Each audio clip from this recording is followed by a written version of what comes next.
దేవుని పరిశుద్ధ నామమునకు మహిమ. కూడి వచ్చిన మీ అందరికీ సంఘ బిడ్డలకు ప్రభువైన యేసుక్రీస్తు నామమున నా శుభాభివందనాలు. పరిశుద్ధాత్మ దేవుడు మనతో మాట్లాడునుగాక. యేసయ్య మనల్ని ఆశీర్వదించునుగాక. అందరూ చెప్దాం ఆమేన్, హల్లెలూయా. దేవుని బిడ్డలారా, మన జీవితములో ఒక ప్రత్యేకమైన అనుభూతులలో ఒక ప్రత్యేకమైన దానికి మొదటి స్థానం ఇవ్వగలిగినది ఏదైనా మొదటిది ఉన్నదంటే అది ప్రార్థనా జీవితం. ప్రార్థనా జీవితము ద్వారా మనం దేవుని యొద్ద నుండి గొప్ప ఆదరణ పొందుతాం. మనం ప్రార్థన చేయడం ద్వారా దేవుని యొక్క దయను మనం సంపాదించుకుంటాం. మనం ప్రార్థన చేయడం ద్వారా దేవుని యొక్క ఆశీర్వాదాన్ని స్వతంత్రించుకుంటాం. మనం ప్రార్థన ద్వారా దేవుని మార్గములు మనకు తెలియచేయబడతాయి. అందుకే అనేక మంది పరిశుద్ధులు ప్రార్థనా జీవితాన్ని ఒక ఊపిరితో పోల్చారు. ఒక ప్రార్థన జీవితాన్ని మనిషి నిలబడడానికి ఒక వెన్నుముక ఎంత ప్రాముఖ్యమైనదో ఒక వెన్నుముకతో పోల్చాడు. ఇంకా లోతుగా మనం ఆలోచిస్తే దీపము నిత్యము వెలుగుతూ ఉండాలంటే ఆ దీపములో నూనె ఎంత ప్రాముఖ్యమైనదో, ఒక విశ్వాసి ప్రభులో వెలగాలన్నా, ఆత్మీయంగా వారు ఆరిపోకుండా నిత్యము వెలుగుచుండు వారిగా ఉండాలన్నా ప్రార్థన అనే నూనెతో ప్రతి ఒక్క విశ్వాసి నింపబడుతూ ఉండాలి.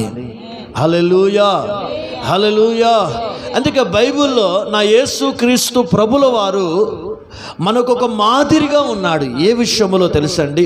ఆయన అన్ని విషయములలో మనకు మాదిరి. అందులో ఒక మాదిరి ఏంటిదంటే యేసయ్య ప్రార్థనా జీవితం. అందుకంటున్నాడు, నేను యేసయ్య శరీరధారి అయిన దినములలో ఆయన మహారోదనతోనూ వేదనతోనూ కన్నీళ్లతోనూ ఆయన ప్రార్థనలు చేసి ఉన్నాడని రాయబడి ఉంటుంది. పగలంతయు దేవాలయములో పరిచర్య చేసి రాత్రి అగగానే ఆయన తండ్రితో గడుపుటకు ఒలీవ కొండ మీద ఆయనతో గడిపెను. అనేక మార్లు యేసయ్య ప్రార్థన జీవితాన్ని మనకెంతో మాదిరికరంగా ఉంది. యేసయ్య ప్రార్థన జీవితము మాత్రమే కాక ఈ పరిశుద్ధ గ్రంథంలో, నా వైపు చూస్తూ వినండి, ఈ పరిశుద్ధ గ్రంథములో ప్రతి పరిశుద్ధుడి జీవితములో ఉన్న వారు ఆశీర్వదించబడడానికి, వారు ఘనత పొందడానికి, వారి కుటుంబాలు బ్లెస్ అవ్వడానికి ఆ పరిశుద్ధుల ప్రార్థన జీవితమే వారికి ఒక ఆధారంగా మార్చబడింది. ఆమేన్ చెప్దాం, హల్లెలూయా. బైబిల్లో అనేకుల పరిశుద్ధుల యొక్క ప్రార్థన జీవితము సంఘానికి, ఈ కడవరి దినములో జీవిస్తున్న సంఘానికి, ఈ కడవరి దినాలలో బ్రతుకుతున్న విశ్వాసులకు, ఈ కడవరి దినాలలో సేవ చేస్తున్న సేవకులకు బైబిల్ గ్రంథములో ఉన్న పరిశుద్ధుల ప్రార్థన జీవితము దేవుడు మనకు మాదిరిగా ఉంచిపోయాడు.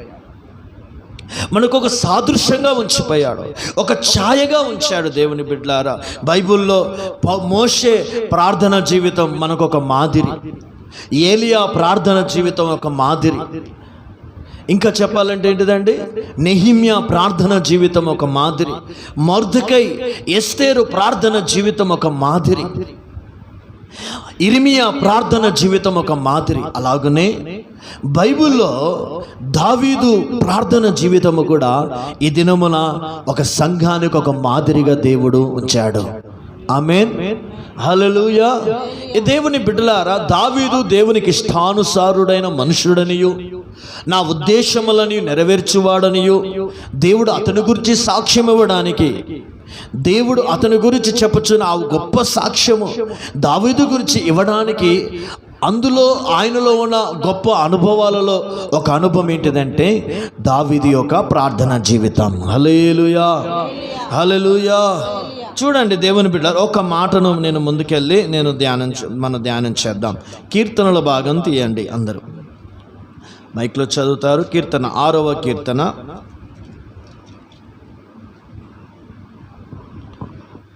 6వ వచనం. నేను మూలుగుచు అలసి ఉన్నాను, ప్రతి రాత్రియు కన్నీరు విడుచుచు నా పరుపు తేలజేయుచున్నాను. నా కన్నీళ్ల చేత నా పడక కొట్టుకొని పోవుచున్నది. విచారముల చేత నా కన్నుల గుంటలు పడుచున్నవి. చాలండి దేవుని బిడ్డలారా, ఇది దావీదు ప్రార్థన చెప్తున్నాడు. ఎంత ప్రార్థన చేస్తున్నాడంటే అతని కన్నీటితో విడుచుచున్న ఆ ప్రార్థన ద్వారా తన పరుపు ఏమవుతుంది, ఆ కన్నీటికి తేలిపోతుందట అండి. ఇంకా ఆయన కన్నీళ్ళ చేత నా పడక కొట్టుకొని పోవచ్చున్నది. దేవుని బిడ్డారా, అంటే అంత లోతైన ప్రార్థన పరుడైన వాడు దావీదు. ఏదో వట్టిగానే అతడు దావీదు రాజు కాలేదు, సింహాసనం మీద దేవుడు కూర్చోబెట్టలేదు. అతనిలో ఉన్న ఒక లోతైన ప్రార్థన జీవితం, దేవునితో ఒక లోతైన సహవాసం, దేవునితో లోతైన అనుభవమును దావీదు కలిగి ఉన్నాడు. కాబట్టి దేవుడు ఆ లోతైన సహవాసం, ఆ లోతైన దైవికమైన ప్రార్థన జీవితాన్ని బట్టి నా దేవుడు అతని చేయి విడిచిపెట్టక, అతని మర్చిపోక, అతని విజ్ఞాపనలు దేవుడు ఆలకించి అంగీకరించి అద్భుతకరుడైన ఆశ్చర్యకరుడైన దేవుడు తృణీకరింపబడి, నిషేధింపబడి, విసర్జించబడి, అలాంటి అల్పుడుగా పిలువబడి ఒక గొర్రెల దొడ్డిలో గొర్రెలను మేపుకుంటున్న దావీదును దేవుడు తీసుకొచ్చి ఇశ్రాయేలులకు రాజుగాను దేవుడు ఆశీర్వదించాడు. హల్లెలూయా, హల్లెలూయా. అతని ఆశీర్వదించడానికి అనేక కారణములలో అతని ప్రార్థనా జీవితము కూడా ఎంతో అతనికి తోడ్పాటుగా మార్చబడింది. ఈ దినం నేను అంటున్నాను, పరిశుద్ధాత్మదేవుడు నాతో మాట్లాడుతున్నాడు. మనం ఈ ఆగస్టు నెలంతయు దేవుడు నేను ఆశీర్వదించాలని నువ్వు ఆశపడితే, నువ్వు దీవెనలతో నింపబడాలని కోరిక కలిగి ఉంటే, నీ జీవితంలో ఒక మాట నేను దయతో కోరుకుంటున్నది ఏంటిదంటే, మీ ప్రార్థనా జీవితపు స్థాయిని మనం దేవునిలో పెంచువారమై ఉండాలి. మనం 1 గంట సేపు ప్రార్థనలో గడిపిన వారము 2 గంటల్లో ప్రార్థనలో గడపండి. ఒకరోజు ఒక పూట ఉపవాసం ఉండేవారు 2 దినాలు ఉపవాసం ఉండడానికి ఇష్టపడండి. ఒక 2 గంటలు దేవుని సన్నిధిలో గడిపిన వారు 3 గంటలు ప్రార్థనలో గడపడానికి ఇష్టపడండి. మనుషులతో నువ్వు సహవాసము సాంగత్యము చేయుట కంటేను జీవము గల దేవునితో సాంగత్యము సహవాసం చేయుట నీకెంతో ఆశీర్వాదం దేవుని బిడ్డలారా. అందుకే ఈ భయంకరమైన కడవరి దినాల్లో, ఈ చివరి దినాలలో సంఘానికి వస్తున్న మీరు ఎంత పాటలు పాడే జ్ఞానం కలిగి ఉన్నా, దేవుని సన్నిధిలో ఎన్ని తలాంతులు కలిగిన వారై ఉన్నా, ఎంత ప్రావీణ్యతను కలిగిన వారై ఉన్నా, మీ జీవితాలలో ఒక కొరతగా ఉండకూడదు ఏదైనా ఉన్నదంటే అది ఫస్ట్ ప్రార్థనా జీవితం. నీ జీవితంలో ప్రార్థన జీవితం కొరతైతే నీ జీవితంలో అనేక రకాలుగా దేవుని ఆశీర్వాదాలు, దేవుని దీవెనలను మనం కోల్పోతాం. అందుకే సంఘమ విశ్వాసులారా, ఈ కడవరి దినాలలో దేవుని సన్నిధిలో ఒక భారం తెచ్చుకోండి, ఒక బాధ్యత తెచ్చుకోండి. ప్రార్థన జీవితాన్ని నీ జీవితంలో ఒక ఊపిరిగా మార్చుకో, ఒక దర్శనంగా మార్చుకో. దేవుడు సన్నిధానములో ఆయన నీ కొరకు పరలోక సైన్య సమూహము నీ కొరకు, నీ కుటుంబం కొరకు పని చేయాలంటే మనం చేయవలసింది ఏమీ లేదండి. దేవుణ్ణి గెలుచుకునే ఒక ఆయుధము, దేవుని యొక్క కార్యాలు నీ జీవితంలో జరిగించుటకు ప్రభు దిగి వచ్చే, ప్రభు యొక్క హృదయాన్ని కదిలించే ఒక ఉన్నతమైన కార్యం ఏదైనా ఉన్నదంటే నువ్వు మోకరించి దేవుని సందులో చేతులెత్తి కొన్ని గంటలు చేసే ప్రార్థన ద్వారా కార్యం జరుగుతుంది. ఆమేన్ చెప్దామా? హల్లెలూయా. ఎంతోమంది పరిశుద్ధుల జీవితం, మన ఈ మధ్యలో ఉన్న పరిశుద్ధుల జీవితాలను చూడు. మన ఆత్మీయ తండ్రి సురేషయ్య గారైనా, ఆత్మీయ తల్లి మేరక్క గారైనా, ఇజ్రాయేల్ అయ్యగారైనను, దేవదాస్ అయ్య గారు, భక్తి సింగ్ అయ్య గారు, డేవిడ్ లింగ్విస్టన్ దైవజనులైనను, ఎంతోమంది పరిశుద్ధులు ప్రార్థనా జీవితం, యేసన్న గారే కావచ్చు, కొంతమంది అనేక మంది పరిశుద్ధులు వారి జీవితాలు మనకు నేర్పించి ఏదైనా పాఠం ఉందంటే అది కేవలం ప్రార్థనా జీవితం. హల్లెలూయా. ఒక ఇంగ్లాండ్ దేశమంతయు దేవుని ఉద్యమం రావడానికి జాన్ వెస్లీ ఒక దైవజనుడు, అతడు ప్రతిరోజు చేయించిన ప్రార్థనను బట్టి ఇంగ్లాండ్ దేశంలో దేవుడు గొప్ప ఉద్యమాన్ని రేపాడు. హల్లెలూయా, హల్లెలూయా. ఈ దినమున ఎంతోమంది పరిశుద్ధుల జీవితము, ఎంతోమంది భక్తుల జీవితం నీకు మాదిరిగా దేవుడు ఉంచింది ఏంటిదంటే, వారి ప్రార్థనా జీవితాన్ని నువ్వు నేర్చుకోగలిగితే నీవు పర్వతాల వంటివి కూడా అవి నీ ఎదుట మైనముగా కరిగిపోతాయి. హల్లెలూయా చెప్దామా? హల్లెలూయా. దావీదు లాంటి ప్రార్థనా జీవితాన్ని మనం కలిగి ఉందాం. ఆమేన్, ఆమేన్. బైబిల్లో కొంతమంది ఈ దినమున దేవునితో మాట్లాడుచున్న మాట ఏంటిదంటే, దావీదు ఏ విషయాల కొరకు ప్రార్థనలో గడిపాడు? చాలా విషయాలు ప్రార్థనలో గడిపాడు. నేను ప్రాముఖ్యమైన ఒక 5 విషయాలు చెప్తాను. దావీదు చేసిన ప్రార్థనలో ఒక 5 విషయాలు. మొట్టమొదటి ప్రార్థన మనం ఆలోచించుదాం. దేవుని సన్నిధానంలో మొట్టమొదటి ప్రార్థన ఏంటిదంటే, శత్రువులు తనను బాధించినప్పుడు, శత్రువుల చేత తరమబడుతున్నప్పుడు, శత్రువుల బారిలో నుండి రక్షించబడుట కొరకు, శత్రువుల నుండి అతడు విడిపించబడుట కొరకు అతడు దేవుని సన్నిధిలో ప్రార్థనలో గడిపాడు. ఆమేన్ చెప్దామా? హల్లెలూయా. చదవండి, ఒక మాట చదవండి. కీర్తనల భాగం 55వ కీర్తన 1 నుండి 4 వరకు చదవండి. దేవా చెవియొగ్గి నా ప్రార్థన ఆలకింపుము. చూడండి, దావీదు ప్రార్థన. అది ఎవరు రాశారు ప్రార్థన? దావీదు రాసిన ప్రార్థన. చదవండి. దేవా చెవియొగ్గి నా ప్రార్థన ఆలకింపుము.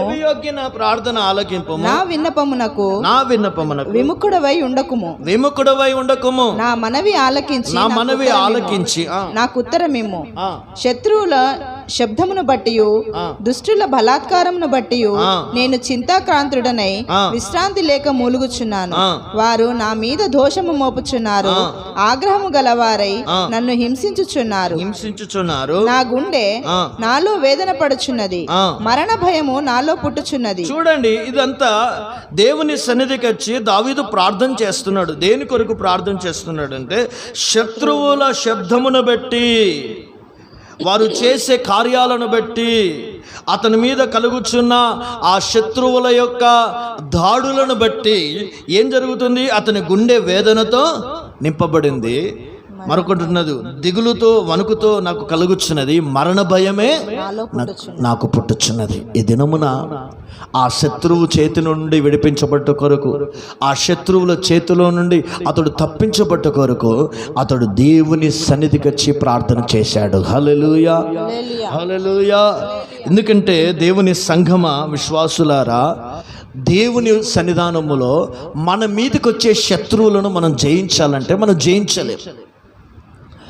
మన కుటుంబాన్ని పాడు చేసే శత్రువు కావచ్చు, మన పిల్లలను పాడు చేసే శత్రువు కావచ్చు, మన ఉద్యోగాన్ని పాడు చేసే శత్రువు కావచ్చు, మన పరిచర్యను పాడు చేసే శత్రువు కావచ్చు, భార్యాభర్తల మధ్యలో సమాధానాన్ని పాడు చేసే శత్రువే కావచ్చు. అనేక రకాలుగా నేను పాడు చేస్తూ అణిచివేయుచున్న శత్రువును నువ్వు జయించాలంటే నీ మాటలతో జయించలేవు, నీ చేతులతో జయించలేవు, నీ ఆలోచనతో జయించలేవు, నీ జ్ఞానముతో నీ మీద దాడి చేయొచ్చు, నీ కుటుంబాన్ని నిన్ను నాశనము చేయొచ్చు. అణిచివేయుచున్న శత్రువును జయించాలంటే, ఆ శత్రువులను జయించుటకు, ఆ శత్రువుల బలాన్ని అణిచివేయాలంటే ప్రభువగు సహాయము నీవు పొందుకోవాలి. ఆమేన్ చెప్పండి. ఎందుకంటే మన దేవుడు ఎవరు తెలుసండి? శత్రువులను అణిచేవాడటండి. చదవండి ఆ మాట ఒకసారి. 108వ కీర్తన 13వ వచనం. దేవుని వలన మేము శూర కార్యములు జరిగించదము. మా శత్రువులను అనగద్రొక్కువాడు ఆయనే. చూడండి, మా శత్రువులను అనగద్రొక్కువాడు ఆయనే. మరి ఆ శత్రువులతో పోరాడాలంటే నీకేం కావాలి? దేవుని సహాయం కావాలన్న కూడా అక్కడ దేవుడే నీకు సహాయం చేయాలి. చదవండి 12వ వచనం. మనుషుల సహాయం వ్యర్థము. చూడండి, మనుషుల సహాయం వ్యర్థము. శత్రువులను జయించుటకు నీవు మాకు సహాయము దయచేయము. చూడండి దావీదు ఎంత చక్కగా ప్రార్థన చేస్తున్నాడండి. అయ్యా, శత్రువులను అణచేవాడువు నీవే, అనగదొక్కువాడువు నీవే. కాబట్టి మనుషుల ద్వారా మేము శత్రువులను జయించలేం, డాలు ద్వారా నేను శత్రువులు జయించలేం, మనుషుని యొక్క తలంపుల ద్వారా మేము శత్రువులు జయించలేం. కానీ ఆ శత్రువును జయించగలిగుటకు మాకు సహాయము చేయి ప్రభువా అని దావీదు ప్రార్థన చేస్తున్నాడు. హల్లెలూయా, హల్లెలూయా. ఈ దినమున దావీదు జీవితములో అతనిని పైకి రాకుండా, అతడు ఉన్నత స్థితిలోకి వెళ్ళకుండా, అతని అనేక మార్లు ఆయనను చంపు చూసిన శత్రువులు అతని జీవితంలో ఎన్నో మంది ఉన్నారు. సౌలు అనేక రాజు తనకు మేలు చేశాడు దావీదు, కానీ దావీదుకి అతడు కీడు చేసి అతని మీద విషపు చూపి ఈట విడిచి అనేక మార్లు దావీదుని సౌలు చంప చూశాడు.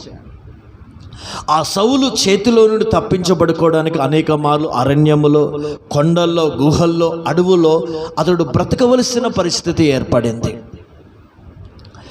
అనేక మార్లు శత్రువులు, సొంత సౌలు రాజును మొదలుకొని తన కుమారుడైన అబ్షాలోం వరకు కూడా అతని విషయములో అతన్ని వారందరూ శత్రువుగానే చూశారు, కానీ ఇతడు ఎప్పుడూ వారిని శత్రువుగా చూడలేదు. వినండి, సొంత కుమారుడు ఏం చేశాడు తెలుసా అండి? దావీదు దగ్గర నుండి రాజ్యాన్ని లాక్కొని ఆ రాజ్యములో నుండి బయటికి వెళ్ళగొట్టాడు. ఇంత భయంకరమైన దుస్థితి అతని జీవితంలో ఏర్పడినా కూడా దావీదు అబ్షాలోము మరణించినప్పుడు వెక్కి తన కుమారుడు విషయంలో ఏడుస్తున్నాడు, కానీ అబ్షాలోము చచ్చిపోయాడు కానీ సంతోషించలేదండి దావీదు. అనేక రకాలుగా శత్రువులు అతన్ని తరిమినా, నెమ్మది లేకుండా చేసిన, వేదనతో తరిమిన, మరణ భయముతో తరిమిన, అతడు అంటున్న మాటను తెలిసిన దేవుని బిడ్డలారా, నేను ఎవరికి భయపడను. హల్లెలూయా. నా శత్రువులు నా మీదికి వచ్చిన కూడా వారు త్రొట్టిల్లి కూలిపోతారు అని రాయబడింది. చదవండి ఆ మాట ఒకసారి. కీర్తన గ్రంథం 27వ కీర్తన 2వ వచనం.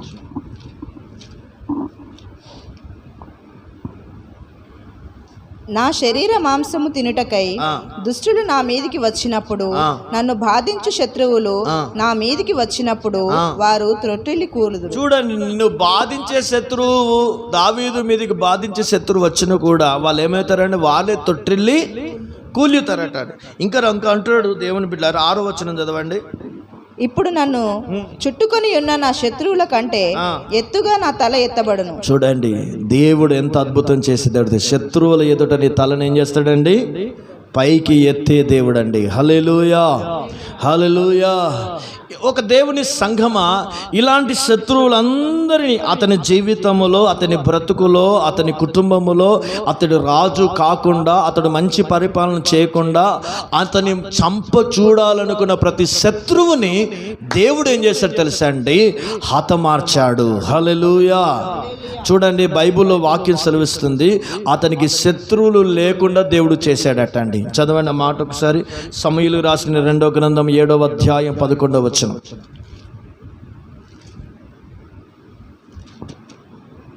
రెండో సమూయేలు 7:11. నీ శత్రువుల మీద నీకు జయమిచ్చి, నీ శత్రువుల ఎదుట నీకు జయమిచ్చి, నీకు నెమ్మది కలగజేసి, నీకు నెమ్మదిని కలగజేసిన వాడు నేనే. హల్లెలూయా.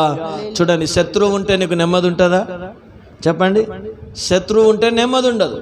ఇప్పుడు నెమ్మది లేకుండా తిరుగులాడుచున్న దావీదుకి దేవుడు ఏం చేశాడు? దావీదుకు తిరుగుబాటు చేసి దావీదును బాధించిన, దావీదుని పాడు చేసేయాలని చూసిన, దావీదుని చంపజూసిన ప్రతి శత్రువులను దేవుడు ఏం చేశాడండి? వారిపై జయమిచ్చి దావీదుకి నెమ్మదిచ్చాడు. హల్లెలూయా. దినం నేను అంటున్నాను, నీ జీవితంలో శత్రువు ఉన్నంతసేపు నీకు నెమ్మది ఉండదు. నీకు శత్రువు ఉన్నంతసేపు నీ కుటుంబంలో సమాధానం ఉండదు. నీకు శత్రువు ఉన్నంతసేపు నువ్వు భయంతో బ్రతుకుతావు, నువ్వు బాధతో బ్రతుకుతావు, నువ్వు దిగులుతో బ్రతుకుతావు, కలవరముతో బ్రతుకుతావు. శత్రువు అనేవాడు నీ జీవితంలో ఉన్నంత కాలము, అతని బలము నీ మీద పైకి ఎత్తినంత కాలము నీ జీవితంలో సమాధానం కరువైతుంది, నెమ్మది కరువైతుంది, కలవరముతో ఉంటావు. నెమ్మది లేని జీవితము నీకున్నదంటే కారణం నీకు శత్రువు ఉన్నాడు.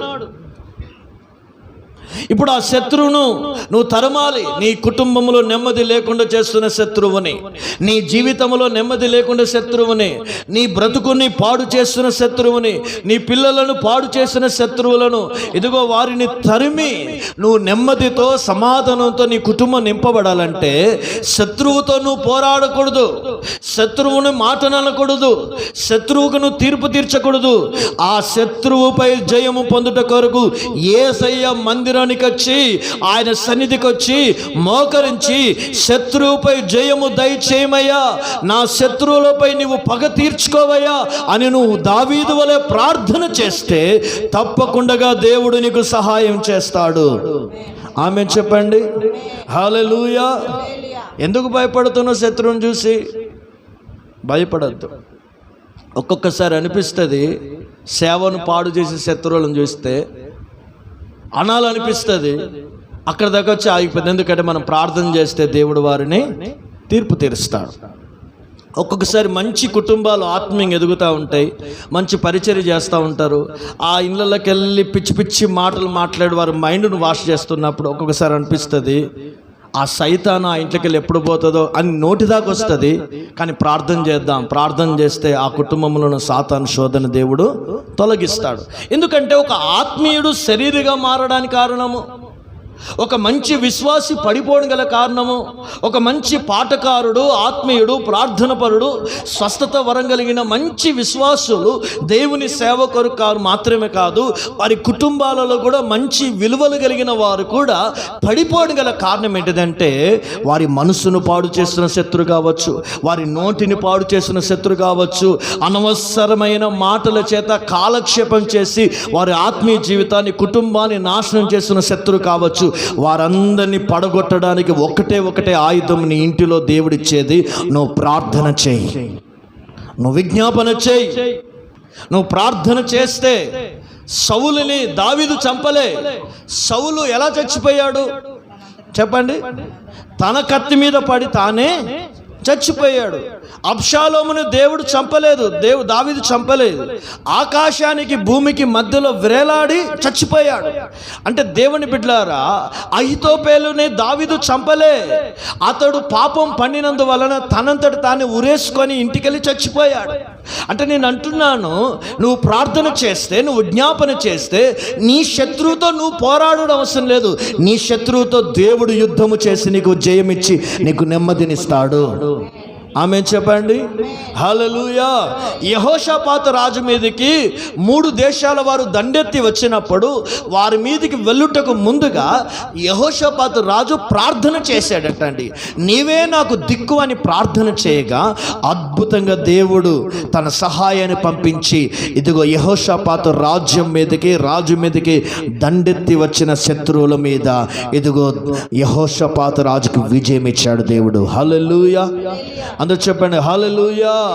అమాలేకులు ఓడిపోతున్నారు, ఇశ్రాయేలు గెలుస్తున్నారు. ఇదిగో కానాను యాత్ర మార్గంలో వచ్చిన అడ్డగిస్తున్న అమాలేకుల మీద, ఆ శత్రువు శేషం మీద ఇదిగో మోషే జయము పొందాడంటే, మోషే విజయం పొందాడంటే కొండ మీదకి ఎక్కి ప్రార్థనలో గడిపాడు.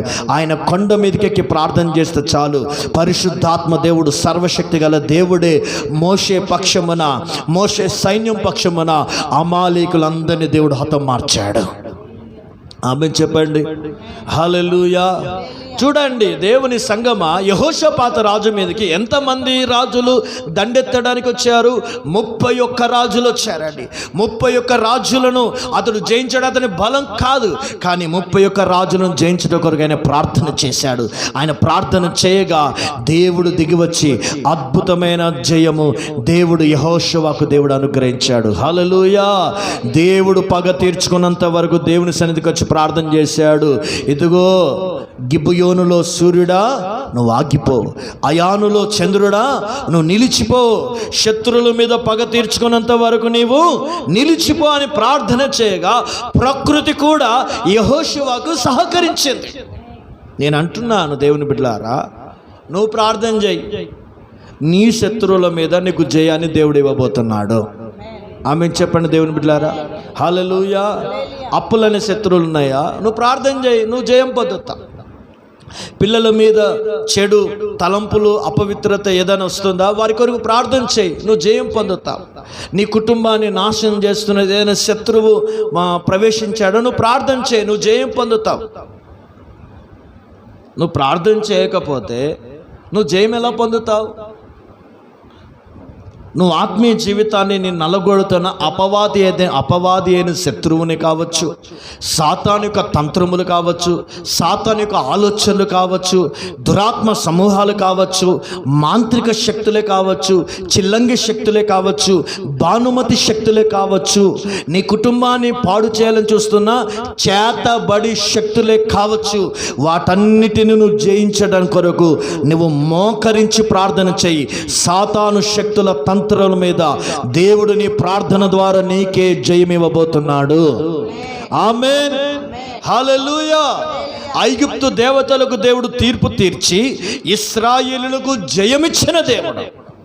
నువ్వు ప్రార్థన చెయ్యి, నీకెందుకు దేవుడు జయమివ్వడు? ఇశ్రాయేలులకు మొరలను విని ఫరో యొక్క చేతి నుండి, ఐగుప్తు కాడి నుండి ఇశ్రాయేలును విడిపించినట్లుగా నీ ఇంటిని కూడా ప్రతి శత్రువు చేతి నుండి దేవుడు విడిపిస్తాడు. ఆమేన్ చెప్పండి. హల్లెలూయా, హల్లెలూయా, హల్లెలూయా. ఇది నువ్వు ప్రార్థన చెయ్యి. దేని కొరకు ప్రార్థన చేయాలి? నువ్వు శత్రువుల విషయమై దేవుడు తీర్పు తీర్చి నీకు జయమివ్వాలి. ఆమేన్ చెప్పండి. హల్లెలూయా, హల్లెలూయా. ఎందుకంటే దేవుని బిడ్డలారా, ఒక మాట నేను చెప్పగలుగుతాను. దేవుని బిడ్డలారా, ఏంటి తెలుసా అండి? లాయర్ల ద్వారా జరిగిన కార్యం, పోలీసుల ద్వారా జరిగిన కార్యం, ఎలాంటి మనుషుల ద్వారా జరిగిన కార్యము ప్రార్థన ద్వారా దేవుడు జరిగిస్తాడు. ఆమేన్, హల్లెలూయా, హల్లెలూయా. నేను అంటున్న ఒక్క మాట మీకు ఉండవలసిన విశ్వాసం ఏంటి తెలుసా అండి? దుష్టుడు తరమకుండగానే మీ యొద్ద నుండి పారిపోవాలంటే మీరు ప్రార్థన చేయండి. మీ ఇంటిలో ఏ దుష్టుడు వాని ఆలోచనలు పనిచేస్తున్నాయి, ఏ సాతానుడు వాని తంత్రాలు మీ ఇంట్లో పనిచేస్తున్నాయి, మీ మధ్యలో ఒక సమాధానం, సంఖ్యత, ఆత్మీయ జీవితంలో ఎదగకుండా, సంఘ సహవాసంలో ఎదగకుండా, దేవుని కృపలో ఎదగకుండా ఎక్కడ అపవాది మీలో పనిచేస్తుందో వాన్ని బంధించిన కొరకు మీరు ప్రార్థన చేయండి. అలాగే మీ మనసుల యొక్క మనుషులు, ఏ మనుషుడు నీ మనసును పాడు చేస్తున్నాడు, ఏ మనుషుడు సంఘానికి రాకుండా నీ మనసును పాడు చేస్తున్నాడు, ఏ మనుషుడు నీ కుటుంబములో, మీ భార్య భర్తలో, మీ కుటుంబం సంతోషంగా ఉండకుండా ఏదైనా పిచ్చి పిచ్చి మాటలు, చాడీలు చెప్పి అలాంటి తప్పుడు యొక్క ఆలోచనలు తీసుకొస్తున్నారా, ఆ మనుషుల యొక్క ఆలోచనలు కూడా త్రిప్పివేయబడి వారికి నువ్వు దూరం అయిపోవాలి, వారు నీకన్నా దూరం అవ్వాలి, నీవు వారికన్నా దూరం అయిపోయి నువ్వు మంచిగా బ్రతకాలంటే నువ్వు ప్రార్థన చేయి. దేవుడు అద్భుతం చేస్తాడు. ఆమేన్ చెప్పండి. హల్లెలూయా, హల్లెలూయా. ఎందుకంటే లోకం ఎలాంటిదంటే చెడిపోయిన లోకం, పాడు లోకం. అంటే ప్రక్కనున్న వారిని కూడా నమ్మని లోకములో మనము జీవిస్తున్నాం దేవుని బిడ్డలారా. అందుకే సంఘమ విశ్వాసులారా, నా శత్రువులు నన్ను బాధించినను నేనేమాత్రము భయపడను. ఎందుకంటే ఇంక లోతుగా రాయమంటది, ఆయన నా శత్రువుల మీద ఆయన నా కోరికను నెరవేర్చెను అని మాట కూడా రాంటది. ఈ దినమున నేను అంటున్నాను, నీ ఇంటిని, నీ కుటుంబాన్ని, నీ భర్తను, నీ భార్యను, నీ పిల్లలను, నీ యావదాస్తిని, మీరు చేసే ఉద్యోగాన్ని పాడు చేయుచున్న అపవాది అయిన సాతాను యొక్క శత్రువు మీద సంపూర్ణమైన విజయము పొందినట్లుగా ఎక్కువగా నీ ఇంటిలో దేవుని సన్నిధిలో కన్నీళ్లతో ప్రార్థన చేయుదువుగాక. అందరు చెప్పండి ఆమేన్. దేవుని బిడ్డలారా, ప్రతి శత్రువుపై మనకు జయమిచ్చును గాక. హల్లెలూయా.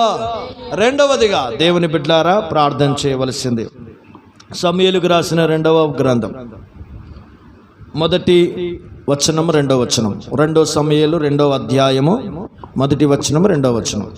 ఇది జరిగిన తర్వాత యూదా పట్టణములోనికి నేను పోదునా అని దావీదు యెహోవా యొద్ద విచారణ చేయగా పోవచ్చునని యెహోవా అతనికి సెలవిచ్చాడు.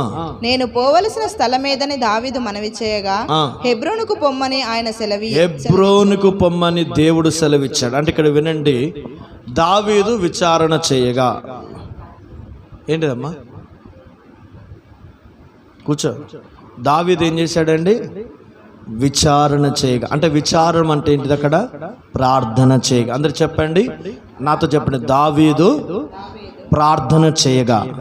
చూడండి ఇక్కడ వినండి, దేని కొరకు ప్రార్థన చేస్తున్నాడంటే అక్కడ, నేను ఎక్కడికి పోవాలి ప్రభువా, నేను ఏ స్థలానికి పోవాలి ప్రభా, యూదా దేశములో బెత్లెహేముకు వెళ్ళాలా, మరి ఎక్కడికి పోవాలని దేవుని సందులో అతడు విచారణ చేసినప్పుడు, అతడు ప్రార్థన చేసినప్పుడు దేవుడు అన్నాడు హెబ్రోనికి వెళ్ళు అన్నాడు. హల్లెలూయా. దేవుని బిడ్డలారా, హెబ్రోన్ అనే మాట చాలా గొప్పది. అది ఒక వారం నేను దాని సబ్జెక్ట్ చెప్తాను, దాన్ని ప్రక్కన పెట్టేసి అందులో ఒక ఆలోచన చూద్దాం. ప్రార్థన చేయుటకు ఎందుకు ప్రార్థన చేస్తున్నాడంటే దావీదు దేవుని ఆలోచన తెలుసుకొనుట కొరకు ప్రార్థన చేస్తున్నాడు. ఆమె చెప్పండి హల్లెలూయా. ఇప్పుడు తన ఆలోచన ప్రకారంగా వెళితే ఫెయిల్ అయిపోయేటాడు. తన ఉద్దేశ ప్రకారంగా వెళితే దావీదు ఏదో విషయంలో ఫెయిల్ అయిపోయి అనేక నష్టాలు కష్టాలు కొని తెచ్చుకునేవాడు. కానీ అతడు కష్టాలు నష్టాలు బాధలు కొని తెచ్చుకోకుండా దేవుని సన్నిధిలో ప్రార్థనలు గడుపుతున్నాడు. అయ్యా, నీ ఆలోచన ఏంటిది, నీ ఉద్దేశం ఏంటిది, నీ చిత్తము నాకు బయలుపరచు, నీ ఆలోచన బయలుపరచు. నువ్వు ఎలా ఆలోచన చెప్తావో, నువ్వు ఎలా ఉద్దేశిస్తావో, నువ్వు ఎలా వెళ్ళమని నీ చిత్తం ఉందో దాని ప్రకారంగా నేను వెళుతానయ్యా అని ఆయన ప్రార్థనలో కనిపెడుతున్నప్పుడు, ఆ ప్రార్థనలో కనిపెడుతున్నప్పుడు దేవుడు దిగి వచ్చి దేవుడు మాట్లాడుతున్నాడు, ఇదిగో నీ హెబ్రోనికి వెళ్ళు అని దేవుడు ఆలోచన ఇచ్చినాక అక్కడికి వెళ్ళాడు.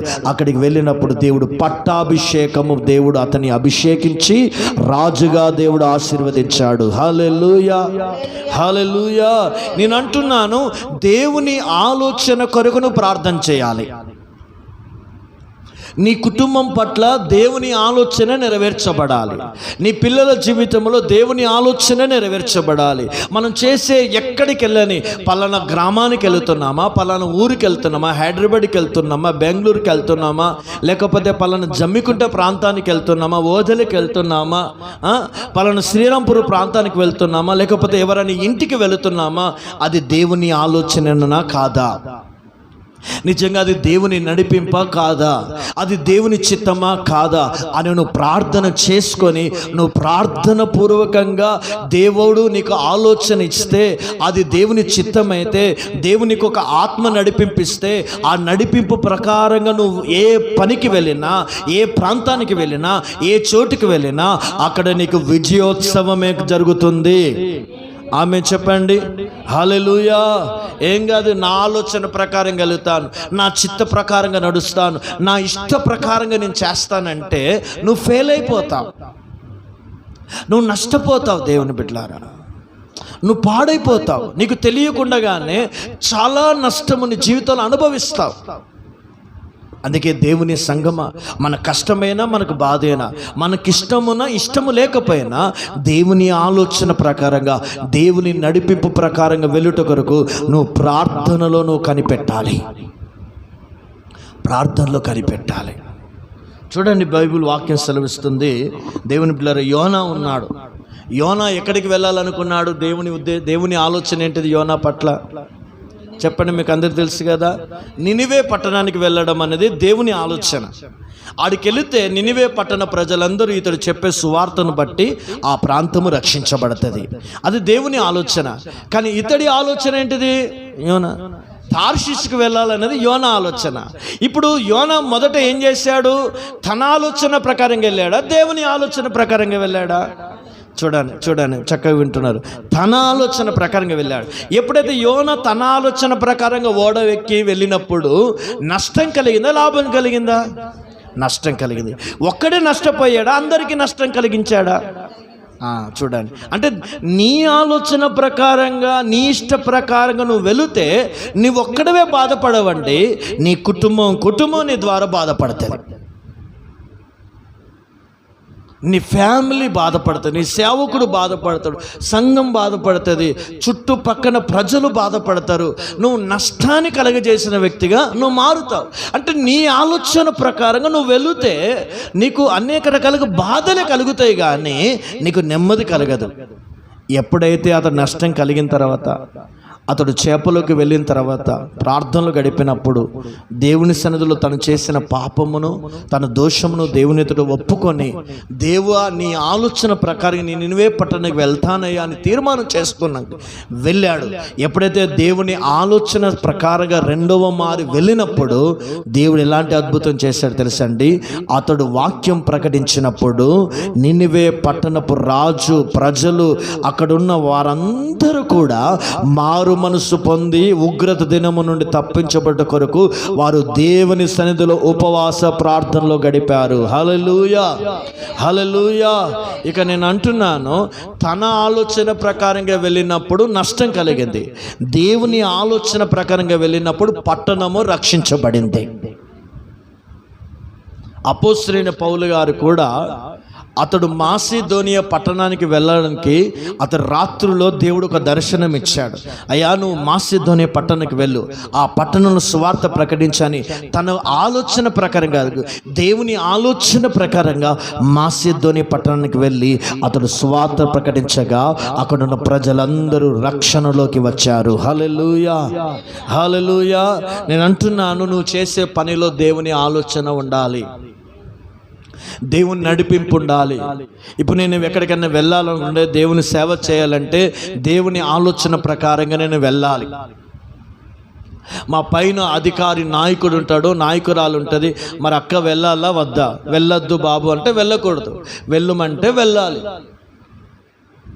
ఎందుకు వెళ్ళొద్దు? నేనేం పాడు పని చేయట్లేదు కదా, నేను నష్టపరచట్లేదు కదా, సేవే కదా చేసేది. సేవ చేయడం ముఖ్యం కాదు. దేవుని బిడ్డలారా, ఒక మాట చెప్తాను, దేవుని చిత్త ప్రకారంగా సేవ చేయడమే ముఖ్యము. ఆమె చెప్పండి. హల్లెలూయా, హల్లెలూయా. ఈ దినం నేను అంటున్నాను, ఆత్మీయ జీవితంలో ఎదగడం ముఖ్యం కాదండి, ఎలా పడితే అలా ఎదగడం కాదండి.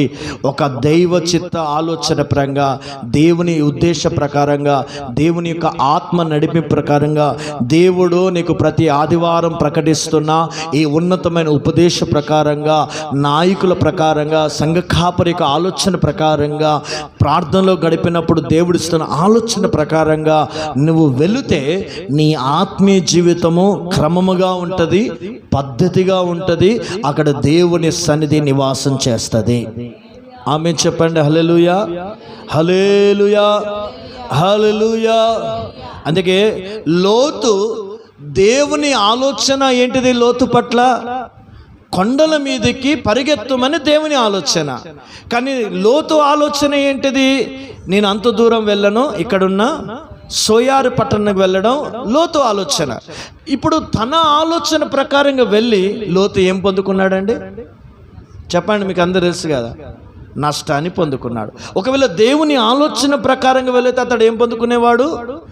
లాభాన్ని పొందుకునేవాడు. తన కుటుంబము మరోలాగా ఆశీర్వాదకరంగా ఉండేది. హల్లెలూయా, హల్లెలూయా.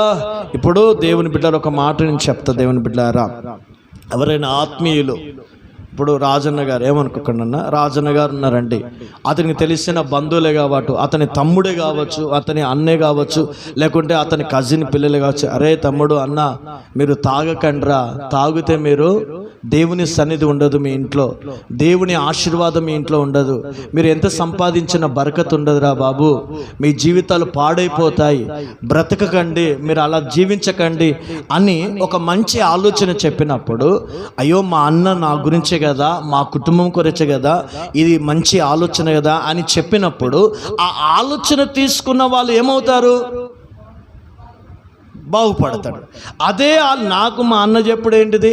నాకు తెలియదా, నాకు జ్ఞానం లేదా, నాకు బుర్ర లేదా, నువ్వేంది నాకు చెప్పేది అని తన ఇష్ట ప్రకారంగా త్రాగుడికి అలవాటు పడిపోయి, విచ్చలవిడితనానికి అలవాటు పడిపోయి, చెడు స్నేహాలకు అలవాటు పడిపోయి, దేవుని సన్నిధి ఉండవలసిన ఇంటిలో సాతాను యొక్క దుష్ట కార్యాలు జరగడము, అది జరుగుతున్నప్పుడు ఒక నడిపింపు, ఒక ఆలోచనను వ్యతిరేకించినప్పుడు నష్టం.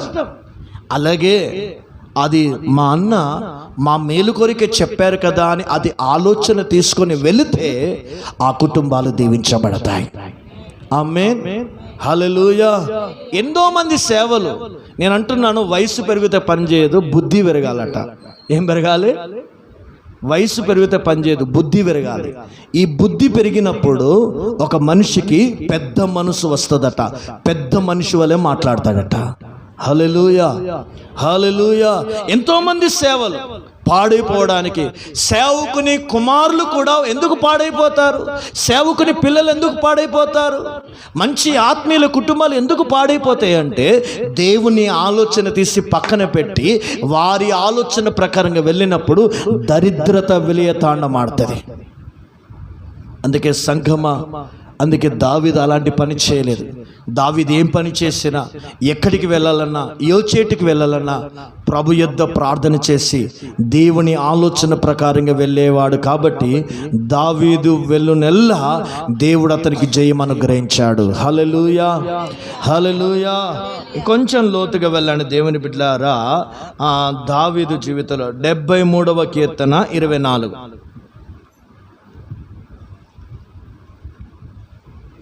నీ ఆలోచన చేత నన్ను నడిపించదవు, తర్వాత మహిమలో నీవు నన్ను చేర్చుకొందువు. చూడండి, దేవుని ఆలోచన చేత నీవు నన్ను నడిపించదు అంటే మనం అందరము దేవుని ఆలోచన, దేవుని నడిపింపు ప్రకారంగానే మనం నడిస్తే, ఆ సంఘం నడిస్తే ఈ లోకములో ఘనత కదండి, పరలోకపు మహిమలో మన సంఘం ఉంటుంది.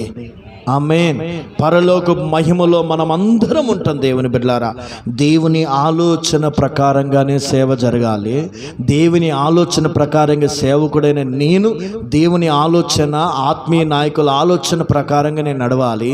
సంఘము కూడా, విశ్వాసులు కూడా వారి కష్టమైన, నష్టమైన, బాధ అయినా దైవ సేవకుడు చెప్పిన ఆలోచన ప్రకారంగా, దేవుని ఆలోచన ప్రకారంగా ఒక కట్టుబడి కలిగి ఒక నడిపింపులో ఉంటే తప్పకుండా దేవుడు మిమ్మల్ని మహిమలో చేర్చుకుంటాడు. హల్లెలూయా. మహిమ కలిగిన ఆశీర్వాదాలు మీరు అనుభవిస్తారు. హల్లెలూయా. అందుకే దేవుని బిడ్డలారా, మనమందరము ప్రార్థన చేయాలి. ఎందుకు తెలుసండి? అయ్యా, నీ ఆలోచన మా పట్ల ఏమై ఉంది, మా కుటుంబం పట్ల నీ ఆలోచన ఏమై ఉంది, నీ ఆలోచన ప్రకారంగా మీ నడిపింపు మాకు దయచేయండి అని ప్రతిరోజు 4 గంటలకు లేచి ఆయన నడిపింపు కొరకు రోజు ప్రార్థనలు గడిపి ఆయన నడిపింపు ప్రకారంగా మనం నడుస్తే తప్పకుండా దేవుడు నీకు ఆశీర్వాదాలు, దీవెనలు అనుగ్రహిస్తాడు. ఆమేన్, హల్లెలూయా. 3వదిగా దావీదు చేసిన ప్రార్థనలు చదవండి. 51వ కీర్తన 2-3 వచనాలు. నా దోషము పోవునట్లు నన్ను బాగుగా కడుగుము, నా పాపము పోవునట్లు నన్ను పవిత్రపరచుము. నా అతిక్రమములు నాకు తెలిసేయున్నవి, నా పాపం ఎల్లప్పుడూ నా ఎదుటనున్నది. చాలండి దేవుని బిడ్డలారా. దావీదు దేని విషయంలో ప్రార్థన చేస్తున్నాడు? దావీదు తాను పాపం చేశాడు.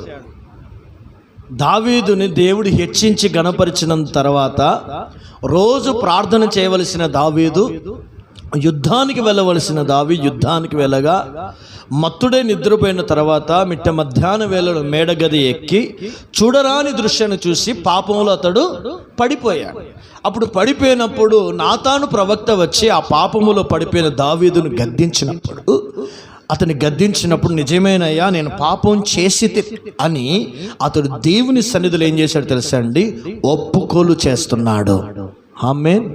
ఇక్కడ వినండి దేవుని బిడ్డలారా, నా పాపము నాకు తెలిసే ఉన్నవి, నేను చేసిన అతిక్రమములు నాకు తెలిసే ఉన్నది, నా దోషములు పోవునట్లుగా నీవు నన్ను బాగుగా కడగయ్యా అని ఒక పశ్చాత్తాపముతో ప్రార్థన చేస్తున్నాడు.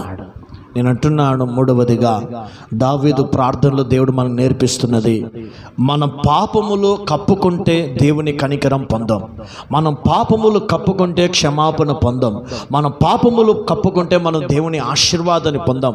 ఒకవేళ నువ్వు బలహీనుడివే కావచ్చు, ఇదిగో దేవుని బిడ్డలారా, మనందరం బలహీనులమే కావచ్చు, ఏదో ఒక విషయంలో దేవుని సందులో తప్పు చేసావేమో, మాటల ద్వారా తప్పు చేసావు, చూపుల ద్వారా తప్పు చేసావు, చేష్టల ద్వారా తప్పు చేసావు, క్రియల ద్వారా తప్పు చేసావు, దేవుని హృదయాన్ని గాయపరిచావేమో.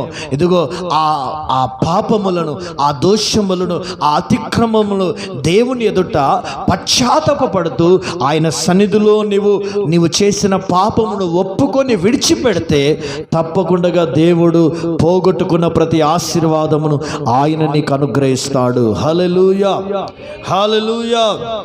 అందుకే దేవుని బిడ్డలారా, ఒక పాపము చేసినప్పుడు నువ్వు ప్రార్థన చేయాలి. నువ్వు పాపం చేసినప్పుడు నీ హృదయాన్ని కఠినపరుచుకుంటున్నావు. దశమ భాగము ఇవ్వాలి, నువ్వు ఇవ్వకుండా ఉన్నావంటే అక్కడ నువ్వు కఠినపరుచుకుంటున్నావు. నువ్వు అబద్ధములు ఆడావంటే నువ్వు పాపం చేసినట్టే. నువ్వు దొంగతనం చేసావంటే పాపం చేసినట్టే. చాడీలు చెప్పావంటే పాపం చేసినట్టే. లంచగొండితనము మనుషుల యొక్క కన్నులకు ఏం కలగజేస్తుందండి? గుడ్డితనం కలగజేస్తుంది. లంచగొండితనం తీసుకున్నామంటే పాపం చేసినట్టే. ఒక బస్సు ఎక్కి బస్సు టికెట్ తీసుకోక, ఒక ట్రైన్ ఎక్కి ట్రైన్ టికెట్ తీసుకోక నువ్వు ప్రయాణం చేస్తున్నావంటే పాపం చేసినట్టే. సిలువన చిక్కు పెట్టే ప్రతి పాపాన్ని దేవుని ఎదుట నువ్వేం చేయాలండి? ఒప్పుకోవాలి. తిండిపోతుతనం ఏంటిదండి? పాపం. త్రాగుబోతుతనము పాపం. పిసినారితనము పాపం. ఇవన్నీ పాపాలు దేవుని బిడ్డలారా. మనం ఒప్పుకోవాలి. మన పాపాన్ని ఏం చేయాలండి? ఒప్పుకుంటే తప్పకుండా దేవుడు ఒక విముక్తిని అనుగ్రహించి ఆయనని ఆశీర్వదిస్తాడు. హల్లెలూయా. సంసోన్ ఏం చేశాడండి? ఒప్పుకున్నాడు. అతడు నాజీరుడు, అతడు ప్రతిష్ఠితుడు, అతడు దేవుని చేత అభిషేకం పొంది అతడు దేవుని కొరకు ఫిలిస్తీయులను చేతిలో నుండి ఇశ్రాయేలును విడిపించుటకు ఎన్నుకోబడిన న్యాయాధిపతి. అలాంటి ఈ సంసోను ఫిలిస్తీయుల యొక్క ఊర్లోకి వెళ్ళిపోయి పాపంలో పడిపోయి అతడు దేవుడిచ్చిన అభిషేకాన్ని, ప్రతిష్ఠిత జీవితాన్ని కోల్పోయాడు. ఆ ఫిలిస్తీయుల యొక్క వారి యొక్క సర్దారు యొక్క గుహలో ఆ రూకలు రుబ్బుతున్నప్పుడు, అయ్యా నేను పాపం చేశాను కాబట్టి, నీకు వ్యతిరేకమైన మార్గం నడిచాను కాబట్టి, నువ్వు వెళ్ళమన్న చోటికి వెళ్ళక వెళ్ళకూడని స్థలానికి వెళ్ళి నీవిచ్చిన అభిషేకాన్ని, నీవిచ్చిన ప్రతిష్టతను, నీవిచ్చిన ఘనతను కోల్పోనయ్యా. ఒక్కసారి నా తప్పులను క్షమించు, నా పాపాలు క్షమించి నన్ను జ్ఞాపకము చేసుకొని ఈ శత్రువుల యొక్క చేతిలో నన్ను విడిపించయ్యా అని ఆయన ప్రార్థన చేశాడు పశ్చాత్తాపపడి.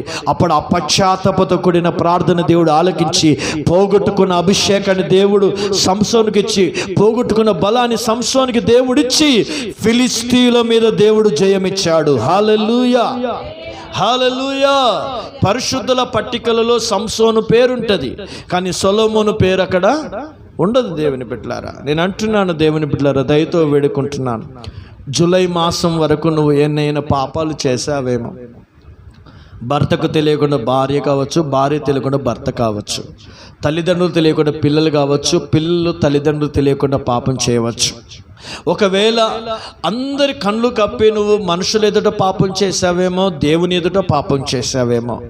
ప్రతి పాపాన్ని యథార్థమైన మనసుతో, యథార్థమైన హృదయంతో నువ్వు ఒప్పుకుంటే తప్పిపోయిన కుమారుడికి దేవుడు జీవితాన్ని మరలిచ్చినట్లుగా మనకు కూడా దేవుడు మరల ఒక ఉన్నత జీవితాన్ని ఇస్తాడు. హల్లెలూయా. కయ్యను పాపం ఒప్పుకున్నాడా? చెప్పండి.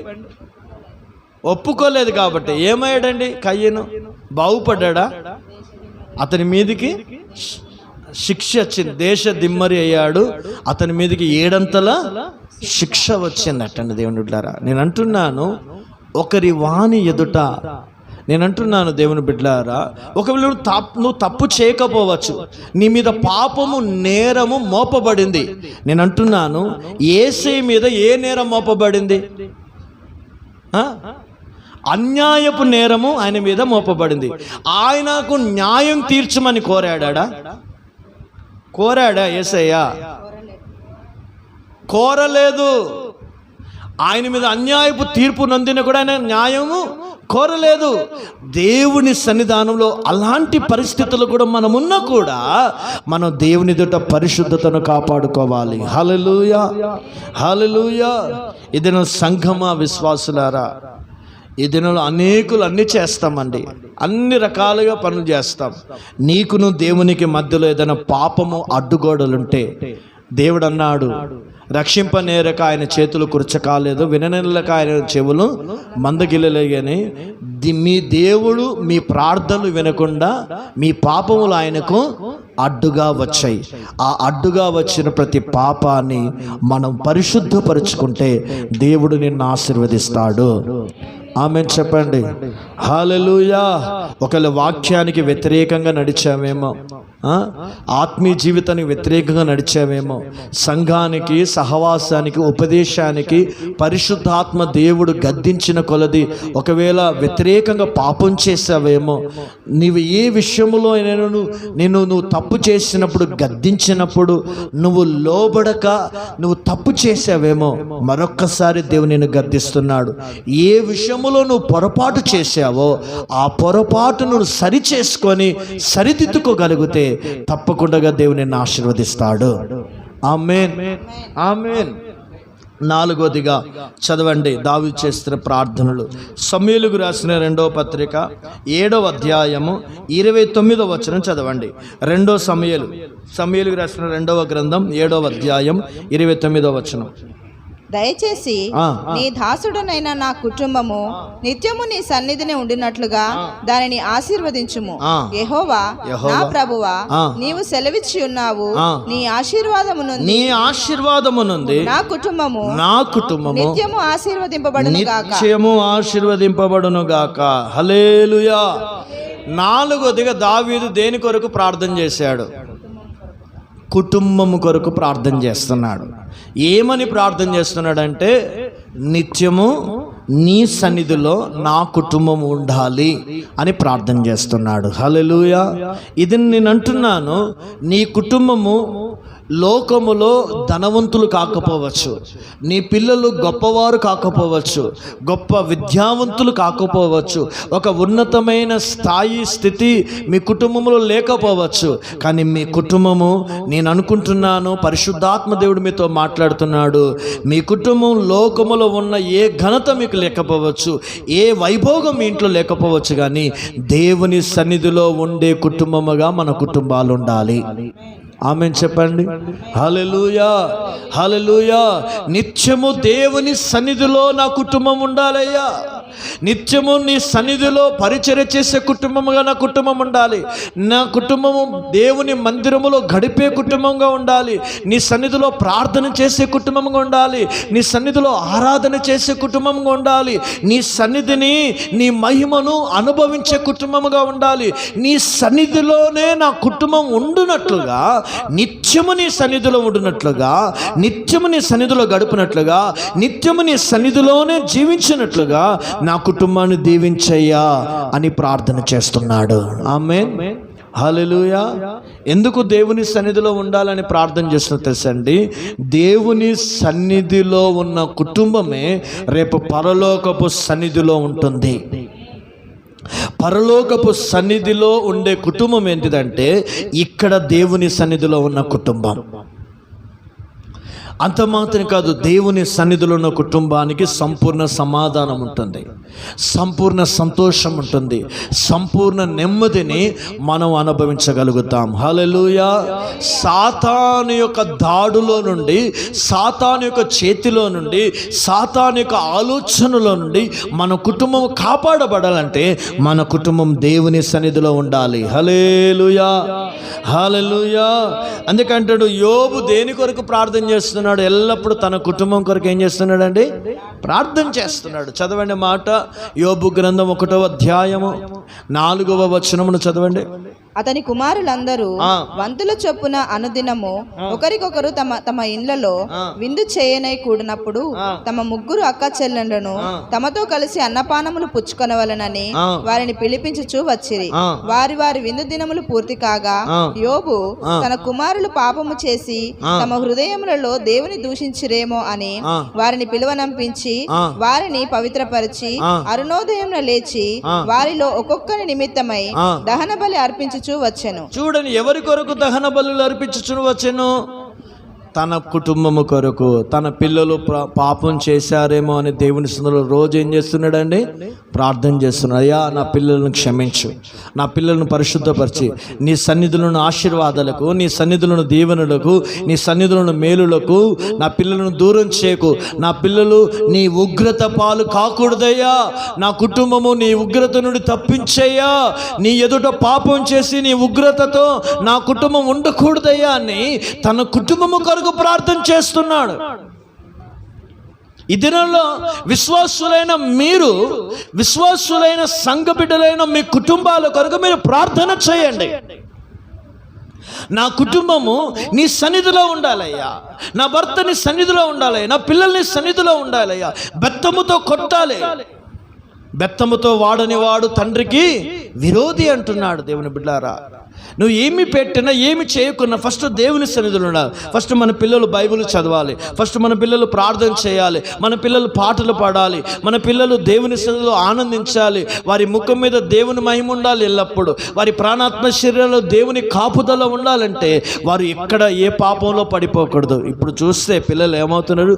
డ్రగ్స్కి అలవాడిపోతున్నారు కదా, చిన్నతనము నుండే త్రాగుడు అలవాటు పడిపోతున్నారు కదా, చిన్నతనము నుండే ఆ పాపపు జీవితానికి, వ్యభిచారానికి అలవాటు పడిపోతున్నారు. అంత భయంకరంగా పెరిగిపోయిన ఈ పాపపు లోకములో నుండి నీ పిల్లలు, నీ కుటుంబము కాపాడబడాలంటే నీ కుటుంబము కొరకు ఒక యజమానుడిగా నీవు ప్రార్థన చేసే వ్యక్తిగా మార్చబడదువు గాక. ఆమేన్ చెప్పండి. హల్లెలూయా. ఒక ప్రార్థించే యజమానురాలుగా మారాలి, ప్రార్థించే యజమానుడిగా మారాలి, ప్రార్థించే పిల్లలుగా నీ కుటుంబం మారాలి. నీ పిల్లలకు డబ్బు పెట్టడం కంటే నీ పిల్లలకు ప్రార్థన నేర్పించు, నీ పిల్లలకు వాక్యాన్ని నేర్పించు, నీ పిల్లలకు దైవ సేవకులను ప్రేమించడం నేర్పించు, నీ పిల్లలకు దేవుని మందిరంలో పరిచర్య చేయడం నేర్పించు, నీ పిల్లలు దేవుని మందిరానికి పరిగెత్తుకొని రావడం నేర్పించు, నీ పిల్లలు గౌరవించడం, మర్యాద నేర్పించు. ఇవన్నీ మన జీవితాలకు రావాలంటే ఎల్లప్పుడూ వారి కొరకు ప్రార్థన చేయి. కొన్ని కుటుంబాలలో ఎలా ఉంటుందంటే, అసలు నిజమైన ఆశీర్వాదం ఏంటిది? కుటుంబాలలో సమాధానమే కదా. నిజమైన ఆశీర్వాదం కుటుంబంలో సంతోషమే కదా. సంతోషము సమాధానముతో నీ కుటుంబం ఉండాలంటే ఆ ఇంటిలో ప్రార్థన ఉండాలి. కొన్ని కుటుంబాలలో ప్రార్థన ఉండదు. కొంతమంది ఆత్మీయులుగా ఉంటారు కానీ అంతరంగంలో ఆత్మీయులు కాదు. ఒకే ఇంట్లో ఉంటారు భర్త భార్య, ఆమె ఆ గదిలో ఉంటుంది, ఈయనే ఈ గదిలో ఉంటాడు. ఆయన అక్కడ వండి పెడుతుంది, ఈయన వచ్చి తినిపోవాలి. ఏంటిది అది? భార్య పిల్లలతో కలిసి భోజనం చేసే జ్ఞానం అది ఉందా? ఈ దినాలు ఉందా? నిజంగా భార్యతో భర్త భార్య సహజీవనం, ఆ దైవీకమైన పతివ్రత ధర్మాన్ని, అన్ని విషయాలలో మనసు కలవాలి, హృదయం కలవాలి, ఆత్మ కలవాలి, శరీరం కలవాలి. ఆ దైవీకమైన అవినావ సంబంధము తెగిపోయిన స్థితిలో ఉన్నావంటే నీ కుటుంబంలో దేవుని ఆత్మ పనిచేస్తుందో దయ్యం పనిచేస్తుందో ఆలోచించు. దేవుని ఆత్మ పని చేసినట్లయితే మనసులు కలుస్తాయి, హృదయాలు కలుస్తాయి, ఆత్మ కలుస్తుంది, అన్ని రకాలుగా వారు కలిసిపోయి సమాధానం కలిగి సంతోషం కలిగి జీవిస్తారు. హల్లెలూయా. ఇదనలో ఆ దైవీకమైన ప్రత్యక్షత ప్రకటన లేకుండా మనం ఏం చెప్తామండి? ఎవరైనా కుటుంబంలో గొడవ అయింది అనుకోండి, నువ్వు వెళ్ళి ఏం చెప్తావు? నీ కుటుంబమే చక్కగా లేదు, నీ పిల్లలే సరిగా లేరు, నీవే భర్తతో భార్యతో సహజీవనం సరైన విధానం లేదు, నువ్వు వెళ్ళి ఏం చెప్తావు? నీ గురించి తెలిసిన వ్యక్తి ఏమనుకుంటాడు? కిందికి పైకి చూసి నవ్వుతాడు. ఎట్లా నవ్వుతాడు? నోటితో నవ్వడు, నొసలతో నవ్వుతాడు. ఎందుకు నవ్వుతాడు? నోటితో నవ్వుతాడా? నొసలతో నవ్వుతాడు. ఈయన బతికే చక్కగా లేదు, వీడొచ్చి నాకు చెప్పడానికి వచ్చాడు ఏంది? ఈయన కుటుంబంలోనే ఈయన భార్యతోనే చక్కగా ఉండాడు, ఈయన భర్తతోనేమే సరిగా సహజీవనం లేదు, ఈయన పిల్లలతో కలిసి జీవించిన స్థితి లేదు, ఈయన వచ్చి నాకు చెప్పడం ఏంటిదని నోటితో అన్నాడు, నొసలతో నవ్వుతాడు. అందుకే సంఘమా, ఆత్మీయుడు అని పేరు పెట్టుకోవద్దు, ఆత్మీయుడు అన్నట్లుగా నీ కుటుంబములో భార్యాభర్తలు పిల్లలు కలిసి జీవించే విధానము ప్రజలకు కనబడాలి. ఆమేన్. హల్లెలూయా. మంచిగా భార్య పిల్లలతో కలిసి భోజనం చేయాలి, మంచిగా చక్కగా ఆనందంగా ఉండాలి, చక్కగా ప్రార్థన చేసుకోవాలి, చక్కగా ప్రార్థన చేసుకో. కొందరు ఇళ్ళలో ఇద్దరు గొడవ పడతారు, ఇద్దరు వెంటనే కలిసిపోతారు. కొందరు ఇళ్ళలో ఒక్కసారి గొడవ పడ్డారంటే ఇక సంవత్సరాలు అవి గ్యాప్, సంవత్సరాలు గ్యాప్. అంటే అసలు ఎందుకు పెళ్లి చేసుకుంటారు మీరు సపరేట్గా? ఎందుకు ఆమెను బాధ పెట్టడం ఎందుకు, లేక ఈయనను బాధ పెట్టడం ఎందుకు? గొడవ చేసుకున్నా, కోపం చేసుకుని ఎప్పటి వరకు ఉండాలటండి? అది సూర్యుడు అస్తమించు వరకే అది వెళ్ళిపోవాలి, లేకపోతే అది పాపంగా మారుతుంది. అందుకే సంగమ విశ్వాసుల దయతో కోరుతున్నాను, దావీదు దేవుని సన్నిధిలో తన కుటుంబం కొరకు ఎల్లప్పుడూ ప్రార్థన చేస్తున్నాడు. హల్లెలూయా, హల్లెలూయా. ఒక మాటలు చెప్పాలంటే ఒక కాంప్రమైజ్ మైండ్ ఉండాలి. కుటుంబంలో ఏముండాలండి? కాంప్రమైజ్. సర్దుకుపోవాలి. సర్దుకుపోయినప్పుడే కుటుంబాలు నిలబడతాయండి. సర్దుకుపోవాలి, జ్ఞానంగా నడుచుకోవాలి. జ్ఞానవంతురాలు తన ఇల్లును కట్టుకుంటుంది, జ్ఞానంగా నడుచుకోవాలి. మూఢురాలు తన ఇంటిని తానే పెరికి వేసుకుంటుంది. అందుకే సంగమ, తల్లిదండ్రులు పిల్లల యొక్క మంచి ఆలోచనలను తీసుకొని వారి భవిష్యత్తుకి మనం అడుగులు వేయాలి. ఆమేన్, హల్లెలూయా. అలాగే భార్య మంచి ఆలోచన ఇస్తే భర్త తీసుకోవాలి, దాని ప్రకారంగా నడవాలి. ఒకవేళ భర్త మంచి ఆలోచన చెప్తే భార్య దాన్ని తీసుకొని తన కుటుంబాన్ని నడిపించినప్పుడు ఆ ఇంటిలో సమాధానం ఉంటుంది. హల్లెలూయా. ఆ ఇంట్లో సన్నిధి ఉంటుంది దేవుని బిడ్డలారా. అందుకే సంగమ విశ్వాసులారా, కుటుంబాల విలువలను మనం ఇంకవలండి కలిగిన వారమే ఉందుముగాక. బైబిల్లో ఏలీ కుమారులు ఉన్నారు, ఏలీ కుటుంబం ఉంది. బాగుపడ్డదా? నాశనమైంది. దుర్మార్గులు అన్నారు. ఆ పిల్లలు ఎలాంటి వారటండి? మందిరంకి వచ్చిన వారితో పాడు పనులు చేశారని రాయబడింది. ఇన్ని రకాలుగా కుటుంబము చెడ్డ పేరు తెచ్చుకుందండి. దేవుని బిడ్డలారా, మనం అలా ఉండకూడదు. మన కుటుంబం ఎలాగుండో తెలుసండి? యెహోషువ కుటుంబం వల్లే నేనును నా ఇంటి వారును యెహోవాను సేవించేదామని కుటుంబముగా మన కుటుంబం ఉండాలి. హల్లెలూయా, హల్లెలూయా. అకుల్ల ప్రిస్కిల వల్లే మన కుటుంబం ఉండాలి. హల్లెలూయా. ఫిలిప్పు కుమార్తెల వల్లే, ఫిలిప్పు కుటుంబం వల్లే మన కుటుంబం ఉండాలి. స్టెఫెను ఇంటి వారికి తప్ప నేను ఎవరికి బాప్తిజము ఇవ్వలేదు. స్టెఫెను ఇంటి వల్లే మన కుటుంబం ఉండాలి. షూనేమిరాలు దైవ సేవకుని ప్రేమించిన కుటుంబం. సారపతి విధవరాలు వారి దేవుని సేవకుని ప్రేమించిన కుటుంబం. ఇంకొంచెం లోతుగా వెళ్ళినట్లయితే దేవుని బిడ్డలారా, ఇదిగో కురేని సీమోను కుటుంబం వల్లే మన కుటుంబం ఉండాలి. మార్తా, మరియా, లాజరు కుటుంబం వల్లే మన కుటుంబాలు ఉండాలని ఎల్లప్పుడూ మీరు ప్రార్థన చేయండి. హల్లెలూయా, హల్లెలూయా. ఈ భయంకరమైన కడవరి దినాలలో, చివరి దినాలలో అసలుకైతే ఎక్కువగా ఈ లోకంలో ఇప్పుడు చూస్తే విడాకులు అవ్వడమే వింటున్నాం. లేకపోతే గొడవలు అవ్వడం, లేకపోతే భార్య భర్త వదిలిపెట్టడం, ఇంకో వివాహం చేసుకోవడం, లేకపోతే ఇంకో పిచ్చి పిచ్చి కనెక్షన్స్ పెట్టుకోవడం. ఇలాంటి భయంకరమైన కుటుంబాల మీద సాతాను దాడి చేయించిన దినాలలో ఉన్నాం. కాబట్టి మన కుటుంబము సాతాను దాడిలో పడకుండా ఉండాలంటే మన కుటుంబము కొరకు కన్నీళ్లు విడిచి మనం ప్రార్థన చేదుముగాక. ఆమేన్, హల్లెలూయా. ప్రార్థనలో గడపండి, దేవుడు మీ పిల్లలను గొప్పవారుగా మారుస్తాడు.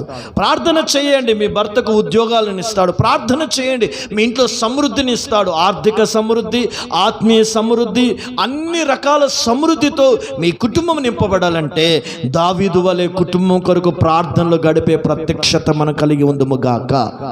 ఆమేన్. 5వదిగా చివరికి చెప్పి ముగిస్తాను. 2 సమూయేలు రాసిన గ్రంథం 2వ అధ్యాయము 1-2 వచనాలు చదవండి.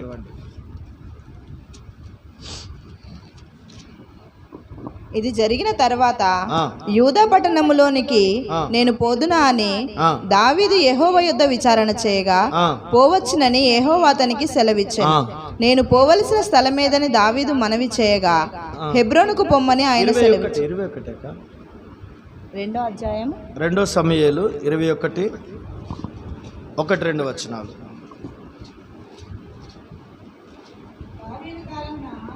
దావీదు కాలమున 3 సంవత్సరాలు విడవకుండా కరువు కలగగా దావీదు యెహోవాకు ప్రార్థన చేసెను. చాలండి. ఆ తర్వాత మరో మాట అక్కడ రాయముంటది. 14వ వచనం చదవండి, చివరి మాట చదవండి. అక్కడ సౌలు ఎముకలను అతని కుమారుడైన యోనాతాను ఎముకలను బెన్యామీను దేశమునకు చేరిన సెలాలోనున్న సౌలు తండ్రియగు కీషు సమాధి యందు పాతిపెట్టిరి. రాజు ఇలాగు చేసిన తర్వాత దేశము కొరకు చేయబడిన విజ్ఞాపనను దేవుడు అంగీకరించాడు. చూడండి, ఇక్కడ రాయబడండి, దావీదు ప్రార్థన చేశాడు దేశం కొరకు. దేవుడు ఏం చేశాడు? ఆ ప్రార్థన అంగీకరించాడు. ఇక్కడ వినండి దేవుని పిల్లారా, దేశం కొరకు ఎందుకు ప్రార్థన చేశాడు దావీదు? కరువు వచ్చింది. కరువు తీరుట కొరకు, కరువు నుండి ప్రజలు విముక్తి పొందుట కొరకు దావీదు ప్రార్థన చేసినప్పుడు ఆ ప్రార్థన ఆలకించాడు. ఎందువలన కరువు వచ్చిందంటే, ఇది దావీదు వలన కరువు రాలేదండి, సౌలు చేసిన తప్పు బట్టి కరువు వచ్చింది. సౌలు చేసిన పొరపాటును బట్టి కరువు వచ్చింది. అక్కడ రాయబడ్డది అన్నమాట. సౌలు గిబియోనీయులు ఇంటి వారి విషయములో ఆ తప్పు చేసినప్పుడు కరువు దేవుడిచ్చాడు ఇశ్రాయేలులకు. ఆ కరువులో నుండి విముక్తి పొందుట కొరకు దావీదు ఆ ప్రజల నిమిత్తం ఏం చేశాడండి? ప్రార్థన చేశాడు. ఆ ప్రార్థన దేవుడు ఏం చేశాడు? 14వ వచనం వరకు, 14వ వచనం వచ్చిన తర్వాత దేశం కొరకు చేయబడిన విజ్ఞాపనను దేవుడు అంగీకరించెను. హల్లెలూయా. ఇక నేను అంటున్నాను, ప్రజల కొరకు దావీదు చేసిన ప్రార్థనను దేవుడు ఏం చేశాడండి? అంగీకరించాడు. దేవుని బిడ్డలారా, చివరిగా 5వదిగా, దావీదు ప్రజలు కష్టాలలో ఉన్నప్పుడు, కరువులో ఉన్నప్పుడు ప్రజల క్షేమము కొరకు ప్రార్థన చేసిన వాడు దావీదు. ఆమేన్ చెప్పండి. హల్లెలూయా. కరువులో ఉన్న ప్రజల కొరకు దేవాను సహాయం పంపించి కరువు తీర్చేయ అని ప్రార్థన చేశాడు. ఇలాంటి ప్రార్థనే దేవుని బిడ్డలారా మనం ఆలోచించినట్టయితే ఏలియా ప్రార్థన చేసిండా లేదా? ఏలియా కరువుతో ఉన్నప్పుడు, వర్షము లేక షోమ్రోను పట్టణం అంతా కరువుతో ఉన్నప్పుడు వర్షము కురిపించేయ, మరలా పంటలు పండాలి, మళ్ళీ ప్రజలు సంతోషంగా బ్రతకాలి, షోమ్రోను పట్టణంలో ప్రజలు క్షేమంగా బ్రతకాలి, వారి పాపాలు క్షమించి వారి దోషాలు క్షమించని కర్మేలు కొండ మీదకి ఎక్కి తన ముఖము మోకాల మధ్యలో పెట్టుకొని విజ్ఞాపన ప్రార్థన చేసినప్పుడు దేవుడు అతని ప్రార్థన ఆలకించి వర్షాన్ని కుమ్మరించి కరువులో నుండి షోమ్రోను పట్టణ ప్రజలను కాపాడాడు. హల్లెలూయా. నేను అంటున్నాను, చివరిగా ప్రజల క్షేమము కొరకు ప్రార్థన చేసే దావీదు వలె మనము మన దేశం కొరకు, మన పట్టణం కొరకు, మన సంఘము కొరకు ప్రార్థన చేసి ఒక దావీదు వంటి వాడుగా నువ్వు మారుదువుగాక. ఆమేన్. మన దేశంలో కరువు కొరకు ప్రార్థన చేయి. మన దేశంలో అస్సాం రాష్ట్రం వర్షపాతం చేత నాశనం అయిపోయింది, ప్రార్థన చేయి. ఎన్నో మన దేశంలో ప్రజలు ఎక్కడ పాడైపోతున్నారు, వారి కొరకు ప్రార్థన చేయి. మన దేశంలో ఉన్న నిరుద్యోగ సమస్య కొరకు ప్రార్థన చేయి. మన దేశంలో మరి ఢిల్లీలో విద్యార్థుల మీద అగత్యము జరిగింది, పరిస్థితులు ఏర్పడ్డాయి, ఎంతోమంది కొట్టబడ్డారు. ఆ విద్యార్థుల యొక్క స్వస్థత కొరకు, క్షేమము కొరకు ప్రార్థన చేయి. రామకృష్ణపురం పట్టణం కొరకు కావచ్చు, నీ వీధి కొరకు కావచ్చు, నీ కాలనీ కొరకు కావచ్చు, నీ బంధువుల కొరకు కరువు తీరాలి, కష్టాలు తీరాలి, ఈ ప్రాంతంలో పట్టి పిడిసిన దురాత్మ శక్తులు బంధించబడాలి. ఇదిగో ప్రజలు క్షేమంగా ఉండాలి, సమాధానంగా ఉండాలి, సమృద్ధిగా ఉండాలంటే ఇదిగో అది ప్రజల చేతులు లేదు, అది ప్రభుత్వం చేతులు లేదు, ప్రార్థన పరుల చేతులు దేవుడు పెట్టాడు. నువ్వు ప్రార్థన చేస్తే పట్టణం దీవించబడుతుంది. నువ్వు ప్రార్థన చేస్తే మంచిర్యాలలో కరువు తీరిపోతుంది. నువ్వు ప్రార్థన చేస్తే మంచిర్యాల పట్టణ ప్రజలు యేసుక్రీస్తు దేవుడని రక్షణలోకి వస్తారు. నువ్వు ప్రార్థన చేయి. నువ్వు సంఘానికి వచ్చి వెళ్ళిపోయే విశ్వాసి ఉండకూడదు. సంఘం కొరకు ప్రార్థన చేయాలి, ఆత్మల రక్షణ కొరకు ప్రార్థన చేసే విశ్వాసిగా మనం మార్చబడదాము గాక. కరువు తీరాలి, నీ ఇంటిలో ఉన్న కరువు తీరబడాలి, సంఘములను కరువు తీరాలి, పట్టణములను కరువు తీరాలి, ప్రజల మధ్యలో ఉన్న కరువు తీరుట కొరకు ప్రజల నిమిత్తము ప్రార్థనలో పోరాడే దావీదు వలె మనము మారుదుము గాక. హల్లెలూయా. ప్రజల క్షేమం కొరకు ఏలియా ప్రార్థన చేశాడు. ప్రజల యొక్క మరణ శాసనుడు తప్పించబడి ప్రజలు విముక్తి పొందుట కొరకు మొర్దెకై ఎస్తేరు ప్రార్థన చేసింది. మనం కూడా అలాంటి గొప్ప ప్రార్థన పరులుగా మనం మార్చబడదాము గాక. ఆమేన్, హల్లెలూయా. ఎవరైనా కష్టాలు ఉన్నారా, ఎవరైనా బాధలు ఉన్నావా, నీవు సహాయం చేసే స్థాయిలో ఉన్నా లేకున్నా వారి కుటుంబము కొరకు, వారి క్షేమము కొరకు ప్రార్థన చేయి. వాళ్ళు హిందువా, ముస్లిమా, క్రిస్టియన్సా, వాళ్ళు ఏ కులము ఏ గోత్రముతో సంబంధం లేదు. మనుషులందరి కొరకు మనం ఏం చేయాలండి? ప్రార్థన మీరు సుఖముగా బ్రతుకు నిమిత్తము మనుషులందరి కొరకును, రాజుల కొరకును, అధికారుల కొరకును మనమందరం ఏం చేయాలండి? ప్రార్థన చేయాలి. హల్లెలూయా. దావీదు ఏం చేశాడు? ప్రజల కొరకు ఏం చేస్తున్నాడండి? ప్రార్థన చేస్తున్నాడు. ఇవి దావీదు చేసిన ప్రార్థనలు. దేవుని ఎన్ని ప్రార్థనలు చెప్పాను నేను? 5. మొదటి ప్రార్థన ఏంటిది? శత్రువులపై జయం పొందాలంటే నువ్వేం చేయాలి? రోజు ప్రార్థన చేయాలి. రెండవదిగా దేవుని ఆలోచన, ఆత్మ నడిపింపు కొరకు నువ్వు ప్రార్థన చేయాలి. మూడవదిగా నువ్వు పాపములో పడిపోయినావో, పాపం నుండి విముక్తి పొంది దేవుని క్షమాపణ పొందాలంటే ప్రార్థన చేయి. నాలుగవదిగా నీ కుటుంబము కొరకు, నీ కుటుంబ క్షేమం కొరకు ప్రార్థన చేయి. ఐదవదిగా దేశము కొరకు, దేశములో కరువు తీరుట కొరకు, దేశ ప్రజల క్షేమం కొరకు మనం ప్రార్థన చేసేది దావీదు. దేవుడు అట్టి ప్రార్థనాత్మను దేవుడు మనకు అనుగ్రహించునుగాక. అట్టి ప్రార్థనా జీవితాన్ని దేవుడు మనకు దయచేయునుగాక. ఇటు వాక్యములను దేవుడు దీవించునుగాక.